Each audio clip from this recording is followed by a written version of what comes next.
some of the children were singing for their life tonight. Oh my God, oh my God. Oh, so much going on, so many feels, so much information coming in. I just don't know what to do.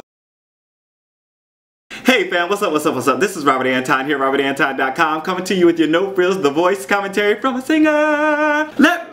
Let me, oh my, hey, woo, tonight was a night, baby. Let me tell you, the top 3 were announced. Then we got wild card performances from the 9 who were not voted into the top 3. It was just a lot to take in. I wrote some notes and stuff, but I can't even keep up myself. Okay, so let me just read and run it all down, tell you what I wrote down. Voice top 5 eliminations and the wild card. Carson announced all 9 eliminated artists will sing for the wild card after the top 3 are announced. And I was like, what? And immediately, I mean immediately, he announced first person saved Chris Jamison, second person saved Craig Waynboy, third person saved Matt McAndrew. I was like, oh my God, it wasn't even 10 minutes into the show.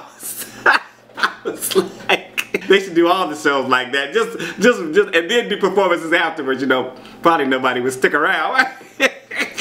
But okay, so that's the top 3. Chris Jamison, Craig, and Matt McAndrew. And I'm very happy with that. I saw on iTunes they all were in the top 10, so I figured that was going to be it. So then the 4th finalist will be announced on the Today Show on Wednesday morning. If you guys haven't seen this, Wednesday the 10th, Carson is going to announce the 4th finalist, and so they all have to perform tonight. Okay, let's jump into what they did. TeamBlake was up first with Reagan James. She did Put Your Records On by Corinne Bailey Ray, and this had a nice feel and sound, but this song didn't get her the Twitter save. She's thinking for the Twitter save. It didn't get her the Twitter save, so I was wondering, why did she do it again? I don't know. Maybe there wasn't time to learn anything else. She's got several weeks. She's been out, right? Okay. I think maybe it was a little better fleshed out here, though. She had a little more time to do what she needed to do. It showed her voice in a positive light, but it wasn't very exciting. This is, I mean, I'm expecting people to sing for their life. You know, people be rolling on the floor, cats fighting and stuff, and she just kind of sang the song, and that was that. Pharrell said it was magical. I thought it was boring. Okay, next Jessie P did Zombie by the Cranberries, and she had such a nice angst going in the beginning of this performance,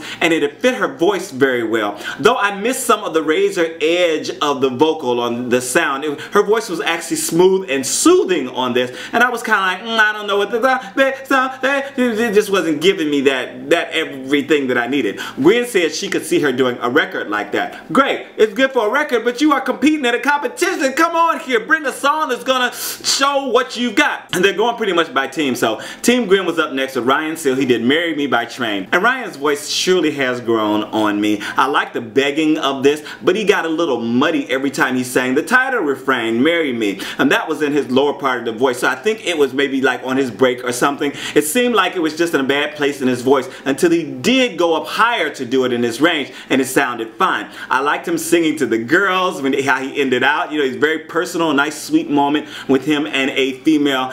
Adam told him he has such a beautiful voice and thought he was amazing. Anita Antoinette was up next. She did Waiting on the World to Change by John Mayer, and she came out with a dedication, you know, to everybody. She said something, I forget what it is now, and launched into this like it was an anthem, right? Her scatting in the middle section showed something she's never shown on the show before. It was very exciting, and I liked her passion and conviction on this. All the coaches stood for her. I thought it was probably the first performance of the night that felt like I am going in this to win this. You know, I'm in it to win it. Like, where's that from? Adam said she looked like a woman possessed and said her jazz run was crazy. And if you think my jazz run is crazy, make sure to thumb this up. Let me know that you're enjoying the commentary. Let me know that you appreciate it. And also, I just thank you guys so much for your thumbs and sticking with me throughout the season. Taylor John Williams did Wicked Game by Chris Isaak. And I like that opening line of the song. You know, it's very appropriate to the situation. I can't remember what it is now. You know, I'm typing while I'm watching, but he was talking, I forget. But anyway, I like the verse of this from him, but wasn't really thrilled with the No, I Don't Want to Fall in Love, No, I Don't Want to Fall in Love sections of it. It was just something about it. The first he did it down, and I was like, I didn't like it. Then he went up into the falsetto, was kind of off, you know, and he did this high thing, and it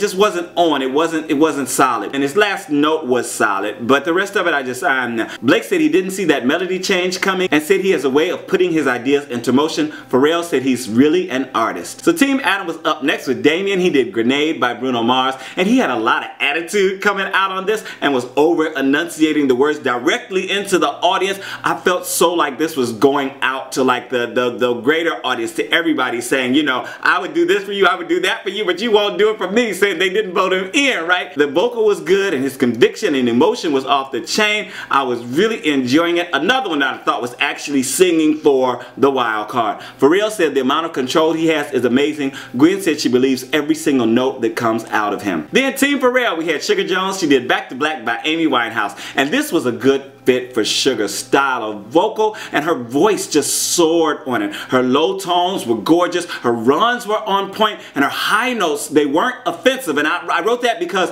you know, I think she's been reading like some of the stuff online that people have been saying about her, because they're saying she's so shrieky and stuff like that. And her higher notes were more rounded for this performance. She was really trying to make it a little more pleasant, and I just thought it was gorgeous. Her best performance as far that I can remember. All the coaches stood for her. Gwen told her singing is all she should be doing in her life, and she sang it perfectly beautiful. Blake said she just made it so much harder for everybody else. Luke Wade did Have a Little Faith in Me by John Hiatt, and he was also getting really passionate in this performance and giving his best vocal, but I think it fell a little short after following Sugar. You know, I was kind of like, I was waiting for some high notes or something, and nothing happened, and I was like, oh, okay, what's up? And he has a tendency to pick these songs that have the same repeat over and over again.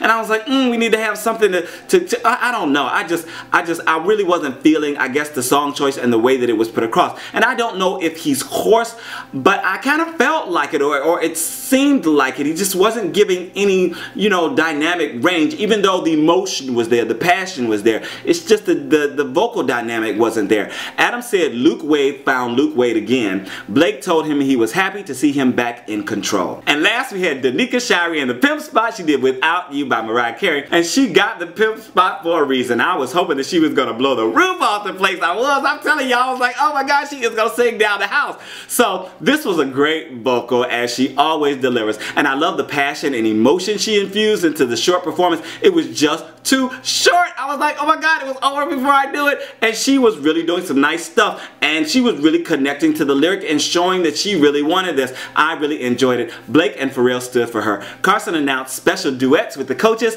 and brand new original songs for the finale performances, and sent everybody off to vote. Voting is only until 3 a.m. so I have to finish this off and vote myself. Who are you voting for in the wild card? Who do you want to see? There are four people who I really think sang for their life. They like really wanted this, and I hope it's a girl that's going to be added to the finale, even though yeah, we'll see what happens. This is Robert Anton, robertantonnyc.com. I am out. Happy holidays.